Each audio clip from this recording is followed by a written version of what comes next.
Welcome to Without a Doubt, the podcast where we explore the transformative journey of breaking cycles and embracing our truest self. I'm Mad, a cycle breaker, freelancer, and a sprinkle of reality. Each week, we dive into conversations that challenge conventional thinking and inspire personal growth. Here, you'll find practical tips to help you navigate your own path towards authenticity. Whether you're looking to overcome limiting beliefs, create meaningful change in your own life, or simply live more authentically, you're in the right place. So get ready to break the cycles that are holding you back and start living a life that is truly reflecting who you are meant to be. As a woman who has been called intimidating time and time again, it's time to bring to light what this actually means. Being an intimidating woman holds a power. Hell, it is a superpower. Most badass women possess this without even knowing it. It carries a tone of power, spark, energy, all while being weighted down by a negative connotation. Being called an intimidating woman is how someone who feels less than usually tries to bring you back into the level playing field. It's by them pointing out a strength you have that someone barely possesses. For a long time, I would get all upset about being called intimidating until I actually realized this wasn't on me. It was on other people. You being an intimidating woman, an intimidating human, is not your problem. It's their problem. An intimidating woman is usually someone who exudes confidence, strength, self-assurance in ways that make others feel uneasy, odd, or even threatened, whether that's intentional or not. Her presence often commands respect, and she may or may not necessarily rely on their physical traits to create this perception. Although your physical traits can play a role, their overall demeanor, behavior, and energy is what contributes to them being an intimidating woman. An intimidating woman possesses a superpower, but for men and women and others who don't, they feel the need to let these intimidating humans know they possess it. Why would you be called intimidating? Well, often when a woman exhibits confidence, authority, independence even, she challenges power dynamics that sometimes some may expect to be in favor of men. And this shift makes others uncomfortable, especially men. They feel threatened and they can feel less than. People who are used to these traditional gender roles may find it difficult to relate or even engage with any kind of woman who challenges or is even somewhat confident or even somewhat independent in those roles. Independent women tend to make them feel uncertain or insecure. People who feel insecure about their own abilities or status may view a woman who seems self-assured and successful as intimidating because she represents a standard that they don't feel they can reach. There's actually a social psychology phenomenon that's called tall poppy syndrome. It's when you start achieving more than your peers, your head seems to stick up a little bit more than the others. And people feel compelled to chop off that head to make everything equal playing field, the same height. Cutting people down devalues someone else's achievements. It's by suggesting that they don't deserve that attention. Intimidating is a word that immediately brings up feelings of shame for most women. For a long time, it made me feel shamed to be an intimidating woman. My mom actually used to tell me that I was so intimidating I probably would never be with a man. And here I am now in a 10-year relationship with a woman. Calling someone intimidating is a professionally acceptable way to call someone bossy, unapproachable, or even bitchy. Pretty much from birth, society teaches us as women we're supposed to smile, be friendly, approachable. But intimidating is one of the best ways to shame a woman back into their little quiet, small, underachieving box. A box where we can be sweet, but not powerful. It feels insulting at times to be called intimidating because, well, it can feel like an evaluation of our personality or our character traits. Often these go without a clear understanding of who we really are. It can suggest that you're coming across distant, cold, unapproachable, even if that's not your intention. Being called intimidating can cause someone to question their own behavior, leading them to feel more self-conscious or insecure. That has even happened to me. It's made me feel like I need to take a few steps back, when in reality, that is not the case. You could feel like you're doing something wrong or people aren't perceiving you in a way that you want them to.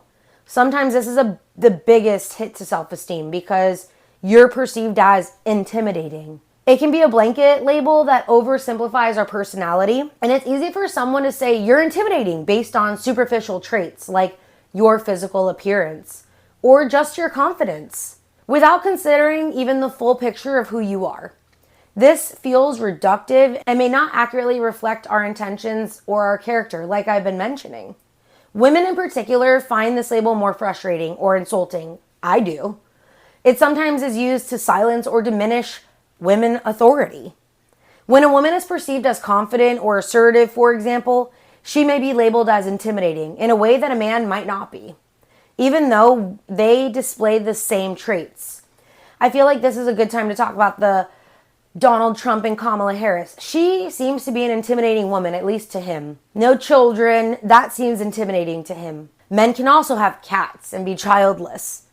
But for some reason, calling that out to a woman is the way that we can diminish a woman's power, because she doesn't have the things that a woman should have, children.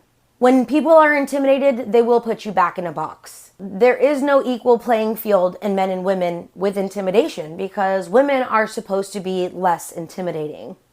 I think also being called intimidating can also signal that people are just afraid to connect with you. This really makes me think of one time when I was getting into my fat to fit phase, my fat to fit era, and I was starting at a gym and there was a coach there and I just would not take her class. She was very intimidating to me. I could hear her on the microphone until I actually got to know her. When I met her one time at a race and she was nice and friendly and recognized me, then I started to take her class. It was like a barrier, the intimidation barrier, and I felt that from her. But I also exude confidence and I was intimidating as well. When I finally started taking her classes, she was like, "What took so long?" I felt like, I wasn't forming an authentic relationship because I was holding back due to my own fear rather than engaging with this instructor as an individual. Pulitzer Prize-winning historian Laurel Thatcher Ulrich wrote, "Well-behaved women seldom make history." And here are a few examples, literally starting with the Queen. Queen Elizabeth I, she ruled England for 45 years during the Elizabethan era. That was a time during cultural flourishing, military victories, the defeat of the Spanish Armada. She was a highly skilled politician and diplomat, managed domestic affairs, international relations, and she did this with great success. Why was she intimidating? Well, she was a both shrewd strategist and a formidable ruler. She maintained control over her court and powerful men around her. Her refusal to actually marry or give up her power challenged traditional roles of women in her time. Joan of Arc is another intimidating woman. She was a peasant girl who led the French army through several important victories during the 100 Years' War. Joan of Arc was a symbol of courage, determination, and divine conviction. She defied gender norms and the expectations of that time. She led troops to battle while claiming to be guided by divine visions.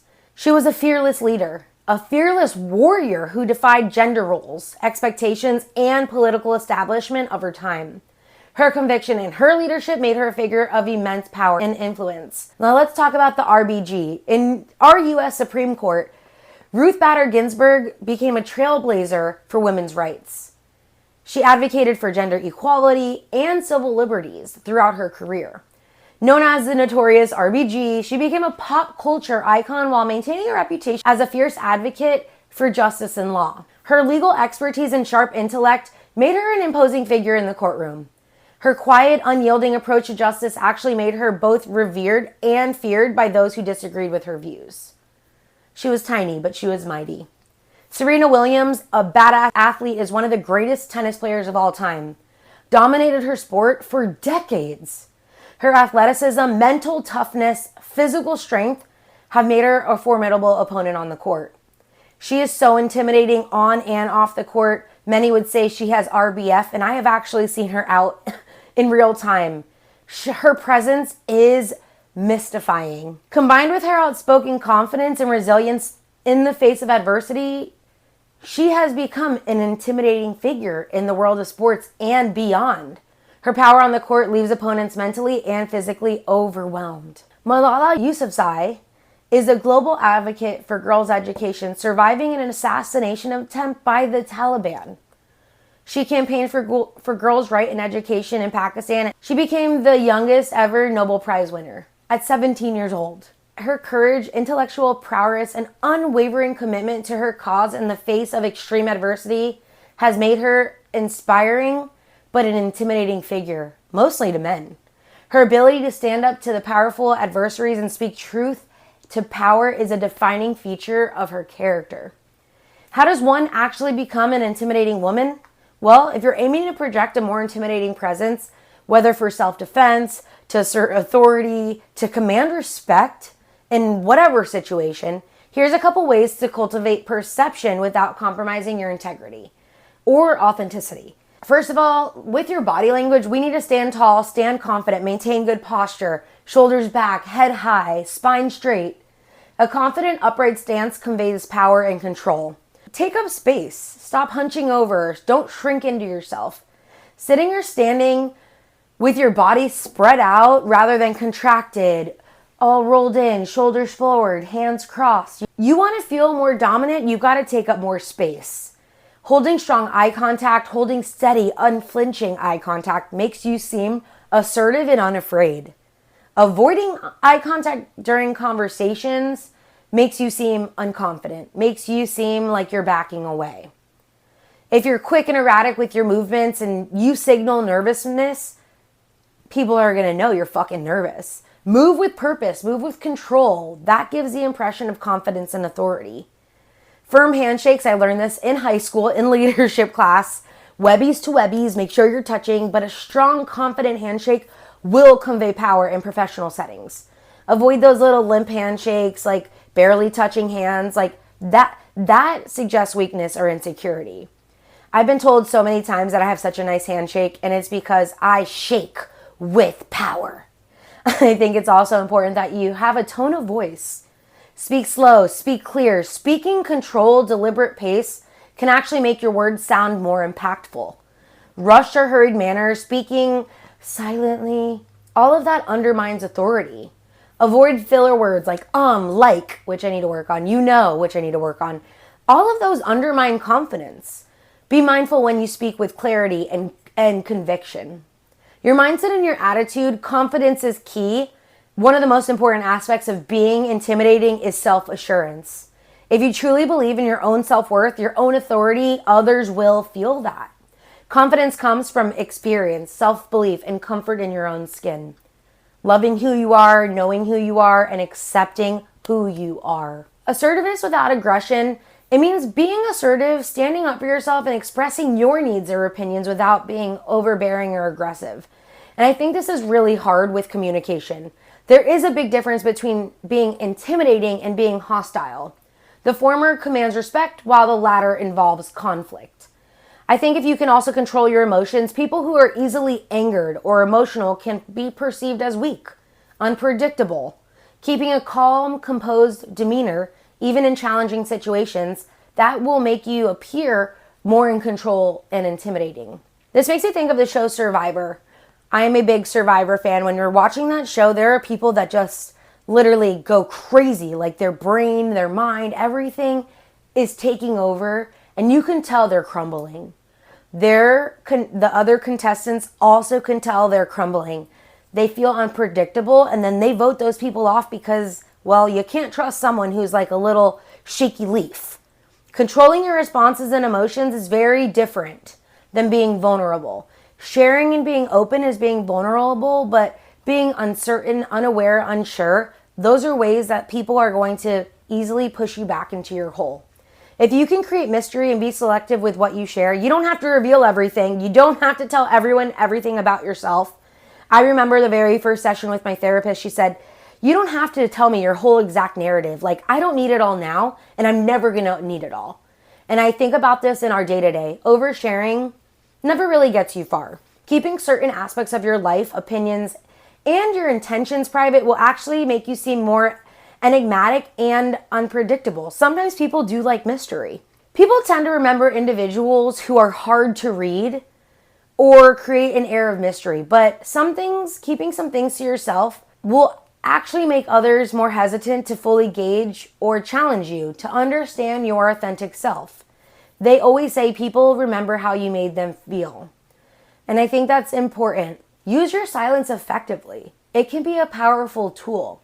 Sometimes not responding immediately or taking a moment to think before speaking can actually create a little tension and establish dominance in a conversation. When provoked, you can stay calm, not react immediately, and that shows emotional control, inner strength. People will learn not to rattle you so easily, which ends up being more intimidating. If you act like a boss, you will be a boss. If you can maintain your boundaries, that also proves to be a little more intimidating. You're not as easily accessible. If you're always available, people will take your time and your presence for granted. If you're being slightly elusive or hard to get a hold of, that'll elevate your perceived value and make people respect your boundaries.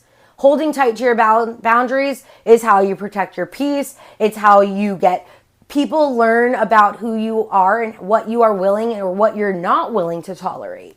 If you're afraid to say no, that appears weak. Learn to assert your boundaries clearly without hesitation. This is your life. Do it for you. And start breaking patterns. People can predict your behavior. You're less likely to intimidate them. Keeping people on their toes, that little bit of mystery, not always acting the exact same way, will actually create an air of unpredictability. And that adds to your intimidating aura. Think like Elon Musk. No one really understands him. He's like an alien, no lie. He's intimidating the tech space. He's taking up space, literally. And he's doing things people never imagined. He is breaking barriers. You never know what his next step will be. Respect for yourself and others, just integrity, consistency. Ironically, part of being intimidating is being consistent in your values and even your actions. Yes, leave a little mystery, like I said, but people are more likely to respect you and find you intimidating if they see that you do have strong principles, you do have morals, and you are sticking to them, no matter the situation. Hold tightly to integrity and doing what you say. Talk the talk, but also walk the walk. Ultimately, being intimidating isn't about being hostile or aggressive. It's about cultivating confidence, authority, self-respect, having self-worth in a way that makes others take you seriously and respect your space. It means owning who you are wherever you are. Being an intimidating woman doesn't mean being unapproachable or overly aggressive. It's about embodying your strength, your confidence, your self-respect in a way that actually commands the attention and the respect you deserve. This type of woman is often admired, even though sometimes misunderstood. There's no reason to feel shame about being an intimidating woman. Your ability to assert yourself and your boundaries without apology is your superpower. Do you know how amazing that is? Do you know how many people wish they could do that? And if you can do that, you got it.